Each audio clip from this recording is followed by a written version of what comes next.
हमारे साथ है हॉट कपल अर्जुन रामपाल और चित्रांगदा और वो कुछ हॉट हॉट कर रहे हैं। आइए जानते हैं क्या है वो। Welcome to Zoom board. Hot hot कर रहे हैं। रियल में अर्जुन जैसा बॉस मिल जाए किसी को तो क्या होगा उस लड़की का?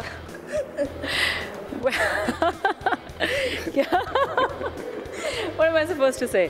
क्या होगा उसका? I think definitely if there is a case of sexual harassment, it will be tough to prove कि इनके जैसा कोई आदमी sexually harass कर सकता है किसी को.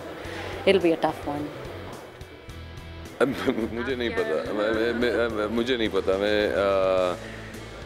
इसलिए मैं कॉर्पोरेट वर्ल्ड में गया ही नहीं। मैं इस दुनिया में आ गया हूँ, एक्टर की दुनिया में। अर्जुन, आप मॉडल भी रह चुके हैं और फिर अब एक्टर, तो इस इंडस्ट्री में भी ये चीज़ें होती हैं और काफ़ी नज़दीक से मुझे लगता है आपने देखा होगा कुछ चीज़ों को। जब आप सेक्सुअल हरासमेंट के बारे में बात करते हैं तो ये बहुत ही एक हवा में फेंकने वाली एक होता है। लोगों के साथ काफ़ी विक्टिम्स होते हैं, लेकिन काफ़ी लोग विक्टिम भी बन जाते हैं उसका।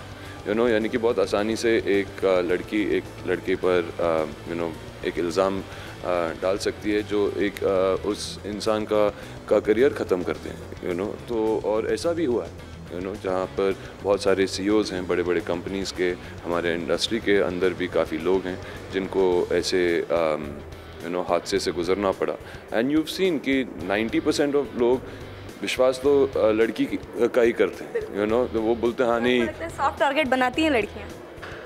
आदमी बन भी सकता है, लेकिन क्या है कि उस दौरान लड़कियों के साथ भी क्या होता है वो भी आपको समझना चाहिए। उनके दिमाग पर क्या बीतती है, वो कैसे गुजरते हैं ऐसे हादसे जब उनके साथ होते हैं।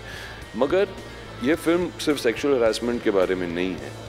आई मीन ये दो लोग हैं, तो बहुत ही इम्पोर्टेंट कैरेक्टर्स हैं, राहुल और माया, जो बहुत ही एम्बिशियस इंसान हैं, जो बहुत ही स्ट्रॉन्ग माइंडेड लोग हैं, इंडिविजुअल्स हैं, ओके, जो बहुत प्यार भी करते हैं एक दूसरे के साथ और बहुत नफरत भी करते हैं एक दूसरे के साथ। और एक ही ऑफिस में जब वो काम करते हैं तो माहौल क्या हो जाता है उस ऑफिस का, और स्ट्रगल आ जाती है जो चालू हो जाती है। स्पेशली अगर आप दो लोग इन्वॉल्व होते हैं इमोशनली तो power play becomes even stronger.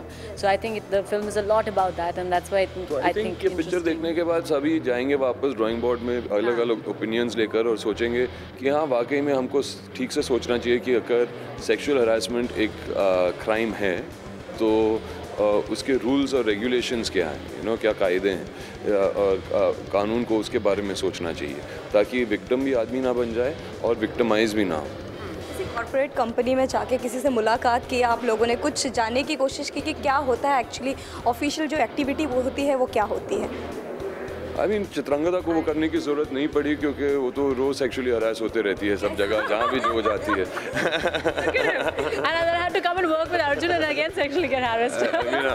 हमारे डायरेक्टर साहब हैं जो उन्हें सेक्सुअली हरास करते हैं, मैं हूँ जो उनको सेक्सुअली हरास करते हैं। आई मीन वो गाड़ी में बैठते उनका ड्राइवर उनको सेक्सुअली हरास करता है सब। ये जब भी मेरी life God I been sexually harass, तो इसलिए हमने चित्रांगदा को इस फिल्म में लिया। इसलिए casting is absolutely right, the casting is perfect. वो आप इनसे आईने में देखते रहता है, उन्हें आँख वाक मारता है व्हाइल ड्राइविंग, तो ये इनको पता है कि कैसे हैरेस लेता है, लंबा रास्ता रहता है, यानी गलत गलियों में ले जाता है, बोलेगा मैडम गलत आ गए ट्रैफिक। हाँ। ओके, एक और सवाल है कि मेरी कलीग ने आपसे सवाल पूछा था कि अर्जुन, तो आपने जवाब दिया था कि चित्रांगदा के साथ कुछ भी करना बड़ा इजी है। इंटीमेट सीन के बारे में पूछा था हेलो अवार्ड के समय, तो क्या कहना चाहेंगे, क्यों ऐसा कहा आपने? आई मीन क्योंकि जब एक कंफर्ट लेवल होती है लोगों के बीच, और मुझे पता नहीं मैंने कैसे किस कॉन्टेक्स्ट में कहा है, लेकिन जब दो लोगों के बीच में कंफर्ट होता है, दो प्रोफेशनल लोग होते हैं, और जब आप इंटीमेट सीन की बात करते हैं तो जब हम एक्टिंग करते हैं और जब हम रोते हैं तो यू डोंट क्राई, और ऐसा नहीं है कि आप वो एक इमोशन होता है जो आप निकालते हो उस हिसाब से, और उसी मगर और फिर जब कट हो जाता है तो आप रोना बंद कर देते हो, आप रोते नहीं रहते हो। नहीं, ग्लिसरीन कुछ लोग यूज़ करते हैं, कुछ लोग आसानी से रो लेते हैं, लेकिन वो उनकी टेक्निक होती है। उनका टाइटल ही काफ़ी दिनों से न्यूज़ में बना रहा कि क्या होगा, क्या कहना चाहेंगे अपने दर्शकों के लिए कि ये फिल्म क्या खास वजह होगी, एक एलिमेंट जो खींच के लाए सिनेमा घर तक? देखिए 18 जनवरी को ये फिल्म रिलीज़ होगी और मैं दर्शकों को यही कहूँगा कि इस फिल्म को एक मौका दीजिए, जाके देखिए, क्योंकि बहुत ही अलग किस्म की फ़िल्म है।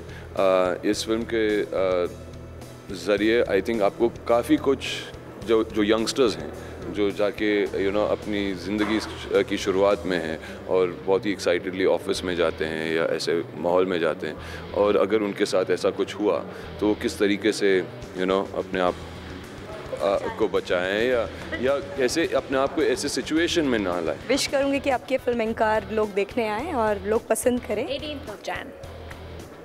Thank you.